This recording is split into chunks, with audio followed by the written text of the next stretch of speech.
തിരുകൃപ തന്നു നടത്തണമെന്നെ തിരുഹിതം പോലെ നാഥ, തിരുഹിതം പോലെ നാഥ. തിരുകൃപ തന്നു നടത്തണമെന്നെ തിരുഹിതം പോലെ നാഥ, തിരുഹിതം പോലെ നാഥ.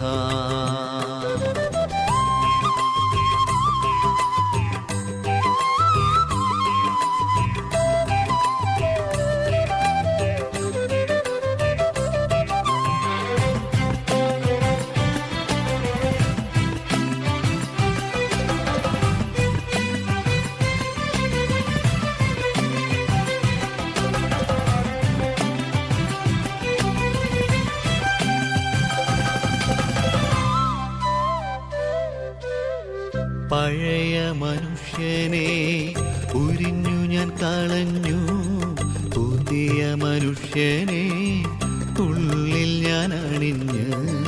പഴയ മനുഷ്യനെ ഉരിഞ്ഞു ഞാൻ കളഞ്ഞു, പുതിയ മനുഷ്യനെ ഉള്ളിൽ ഞാൻ അണിഞ്ഞ്.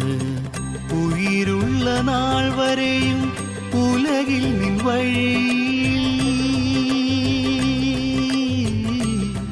സനി രീതി സനി സാസ ഗരി ഗാ ഗാ പനി പ പസ സനി നി പ പ ഗ ഗാ പനി പ ഗരി ഗാ ഗ ഗാ ഗ ഗാ ഗ ഗാ ഗ ഗരി സനി സാ. ഉயிருള്ള നാൾ വരെയും ഉലകിൽ നിൻ വഴിയിൽ ഉണ്മയായി നടപ്പാൻ ബലം തരുനാഥ, ഉണ്മയായി നടപ്പാൻ ബലം തരുനാഥ. തിരുകൃപ തന്നു നടത്തണമെന്നെ തിരുഹിതം പോലെ നാഥ, തിരുഹിതം പോലെ നാഥ.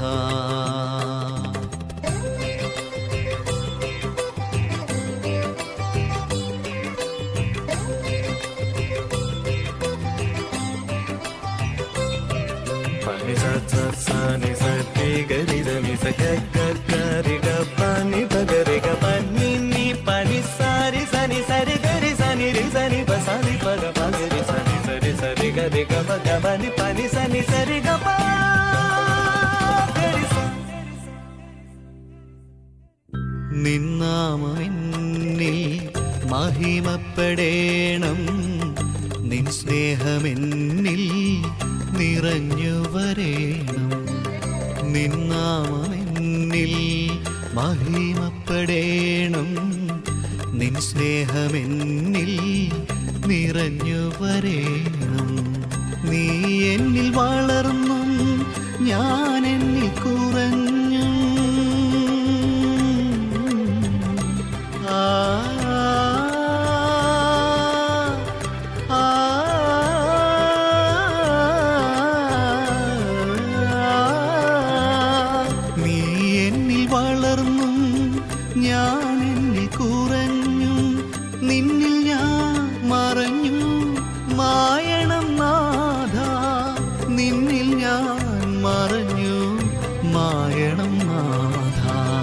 തിരുകൃപ തന്നു നടത്തണമെന്നെ തിരുഹിതം പോലെ നാഥ,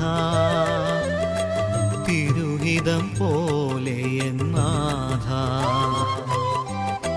തിരുകൃപ തന്നു നടത്തണമെന്നെ തിരുഹിതം പോലെ നാഥ, തിരുഹിതം പോലെ നാഥ.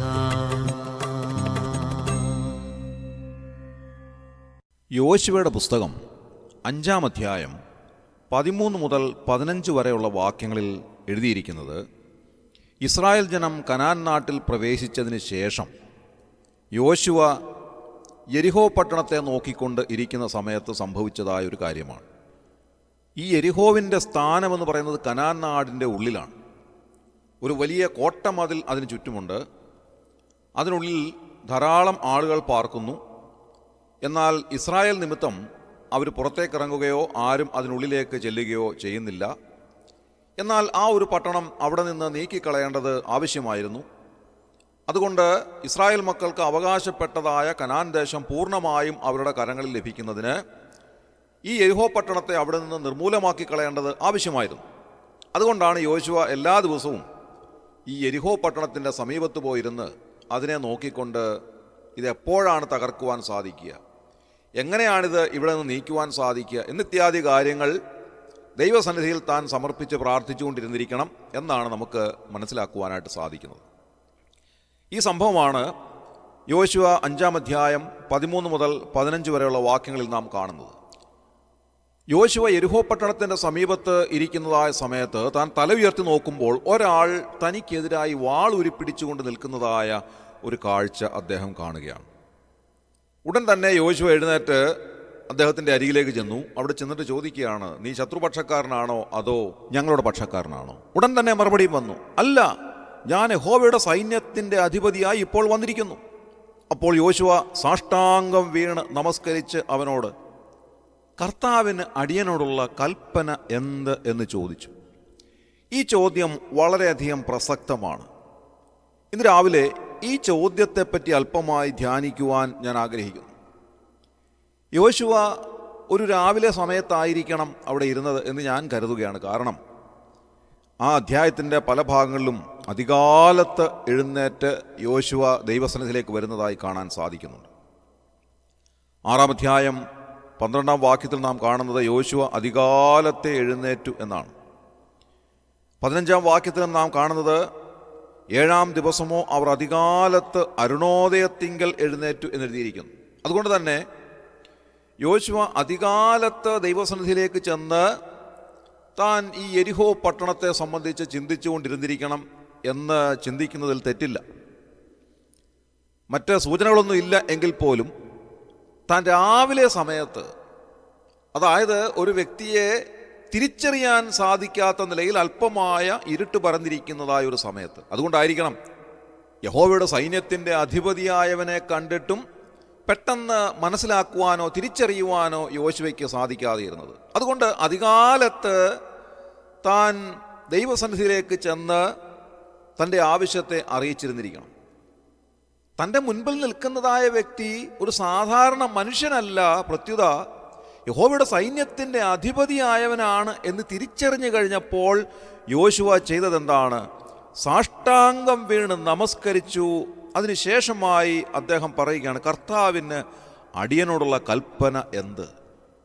എത്രമാത്രം ഭവ്യതയോടെയാണ്, അല്ലെങ്കിൽ എത്രമാത്രം ഭയത്തോടുകൂടെയാണ് യോശുവ ദൈവസന്നിധിയിൽ വീണ് കിടന്ന് നമസ്കരിച്ചിട്ട് താൻ പറയുന്നത്, കർത്താവേ, അവിടുത്തേക്ക് അടിയനോടുള്ള കൽപ്പന എന്താണ്? ഇത് നാം ശ്രദ്ധിക്കേണ്ടുന്നതായ ഒരു കാര്യമാണ്. എന്നാൽ യഹോവയുടെ സൈന്യത്തിൻ്റെ അധിപതിയായവനാണ് മുൻപിൽ നിൽക്കുന്നത് എന്ന് മനസ്സിലായി കഴിഞ്ഞപ്പോൾ യോശുവ അങ്ങോട്ട് തൻ്റേതായ ആവശ്യങ്ങൾ അറിയിക്കുകയല്ല ചെയ്തത്. ഒരുപക്ഷെ യോശുവയുടെ സ്ഥാനത്ത് നമ്മളായിരുന്നുവെങ്കിൽ നമ്മൾ എന്ത് ചെയ്യുമായിരുന്നു? ന്യായമായും നമ്മൾ ദൈവത്തോട് ആവശ്യപ്പെടുമായിരുന്നു, കർത്താവേ, ഞങ്ങളുടെ മുൻപാകെ ഉള്ളതായ ഈ യെരിഹോ മതിൽ, ഈ യെരിഹോ പട്ടണം ഒന്ന് തകർക്കണം. ഇത് മുഴുവൻ ഞങ്ങൾക്ക് അവകാശപ്പെട്ട ദേശമാണ്. അതുകൊണ്ട് ഈ പ്രശ്നം ഞങ്ങൾക്ക് വേണ്ടി പരിഹരിച്ച് തരണം എന്ന് അങ്ങോട്ട് ആവശ്യപ്പെടുമായിരുന്നു. പക്ഷേ യോശുവ അങ്ങനെയല്ല ചെയ്തത്. യോശുവ ചെയ്തത് എന്താണ്? കർത്താവേ, അവിടുത്തേക്ക് അടിയനോടുള്ള കൽപ്പന എന്താണ്? അവിടുന്ന് അരുളി ചെയ്താട്ടെ, ഞാൻ കേൾക്കുവാനായിട്ട് തയ്യാറാണ്. ഇത് തന്നെയാണ് ഏലി പുരോഹിതൻ ശമൂവേൽ ബാലനോട് കൽപ്പിക്കുന്നത്. ശമൂവേൽ ബാലനെ ദൈവം വിളിക്കുന്നതായ സമയത്ത് അത് യഹോവയാണ് വിളിച്ചത് എന്ന് തിരിച്ചറിഞ്ഞ ഏലി പുരോഹിതൻ ശമൂവേൽ ബാലനോട് പറയുകയാണ്, ഇനിയും നിന്നെ വിളിച്ചാൽ നീ എന്ത് ചെയ്യണം? യഹോവയെ അരുളി ചെയ്യണമേ, അടിയൻ കേൾക്കുന്നു എന്ന് പറയണം എന്ന് പറഞ്ഞു. തിരുവെഴുത്തിൻ്റെ പല ഭാഗങ്ങളിലും, പ്രത്യേകിച്ച് പഴയ നിയമ ഭാഗങ്ങളിൽ, കർത്താവിൻ്റെ സന്നിധിയിലേക്ക് ചെന്ന് കർത്താവിനോട് അങ്ങോട്ട് ആവശ്യപ്പെടാതെ യഹോവയായ ദൈവമേ, അവിടുന്ന് അരുളി ചെയ്യണമേ, അടിയൻ കേൾക്കുന്നു എന്നുള്ളതായ മനസ്സൊരുക്കത്തോടെ ഭക്തിയോടും ഭയത്തോടും കൂടെ ദൈവസന്നിധിയിൽ കർത്താവിൻ്റെ വാക്ക് കേൾക്കുന്നതിന് വേണ്ടി, കൽപ്പന കേൾക്കുന്നതിന് വേണ്ടി ഒരുങ്ങി നിൽക്കുന്ന ഭക്തന്മാരെയും ഭക്തമതികളെയുമാണ് നമുക്ക് കാണുവാനായിട്ട് സാധിക്കുന്നത്. ഈ രാവിലെ സമയം നാം ഈ ദൈവവചനം ധ്യാനിക്കുമ്പോൾ നമുക്കും മനസ്സിലാക്കുവാൻ സാധിക്കുന്ന ഒരു കാര്യം എന്താണ്? അതികാലത്തെ കർത്താവിൻ്റെ സന്നിധിയിലേക്ക് അടുത്ത് എന്നിട്ട്, കർത്താവെ, അവിടത്തേക്ക് എന്നോടുള്ളതായ കൽപ്പന എന്ത് എന്ന് പ്രാർത്ഥിക്കുവാൻ നമുക്ക് സാധിക്കുമോ?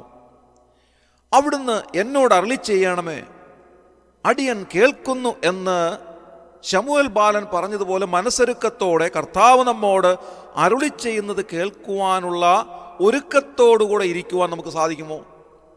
എല്ലാ ദിവസവും രാവിലെ സമയം എഴുന്നേറ്റ് കർത്താവിൻ്റെ സന്നിധിയിലേക്ക് അടുത്ത് ചെന്ന്, കർത്താവെ, അവിടുന്ന് അരുളി ചെയ്താട്ടെ, ഇന്ന് ഞാൻ എന്താണ് ചെയ്യേണ്ടുന്നത്, ഇന്ന് ഞാൻ എവിടെയൊക്കെ സഞ്ചരിക്കണം, ഇന്ന് എന്നെപ്പറ്റി അവിടുത്തേക്ക് ആഗ്രഹം എന്താണ്, എന്നെ സംബന്ധിച്ചുള്ള അവിടുത്തെ തിരുഹിതം എന്താണ്, ഞാൻ എവിടെ പോകണമെന്ന് അവിടുന്ന് ആഗ്രഹിക്കുന്നു, ഞാൻ എന്ത് ചെയ്യണമെന്ന് അവിടുന്ന് ആഗ്രഹിക്കുന്നു, അങ്ങനെ ഞാൻ എന്തെല്ലാം എവിടെയെല്ലാം എങ്ങനെയെല്ലാം ആയിരിക്കണമെന്ന് അവിടുന്ന് ആഗ്രഹിക്കുന്നു എന്നുള്ളത് കർത്താവെ, അവിടുന്ന് അടിയനോട് അരുളി ചെയ്യണമേ എന്നുള്ളതായ ഒരു ഭയഭക്തി ബഹുമാനത്തോടെയുള്ള ദൈവസന്നിധിയിലുള്ള ആവശ്യം അറിയിച്ച് കർത്താവിൻ്റെ വാക്ക് കേൾക്കുവാനുള്ള ഒരുക്കത്തോടെ ഇരിക്കുവാൻ നമുക്ക് സാധിക്കുമോ? എല്ലാ ദിവസവും രാവിലെ സമയം അങ്ങനെ കർത്താവ് നമ്മോട് അരുളി ചെയ്യുന്നതായ ആ ശബ്ദം കേട്ട് ജീവിക്കുവാൻ നമുക്ക് സാധിക്കുന്നുവെങ്കിൽ അത്രമാത്രം ധന്യമായ മറ്റൊരനുഭവം നമ്മുടെ ജീവിതത്തിൽ വേറെ ഇല്ല എന്നുള്ളത് തിരുവെഴുത്തിൻ്റെ അടിസ്ഥാനത്തിൽ നമുക്ക് ചിന്തിക്കുവാൻ സാധിക്കും. വാസ്തവത്തിൽ സംഭവിക്കുന്നത് എന്താണ്? നാം ഓരോരുത്തരും ഓരോ ദിവസത്തെയും പ്രോഗ്രാം കൃത്യമായി സ്കെഡ്യൂൾ ചെയ്ത് വെച്ചിരിക്കുകയാണ്. നാം ഓരോ സമയം വെച്ചിരിക്കുകയാണ്.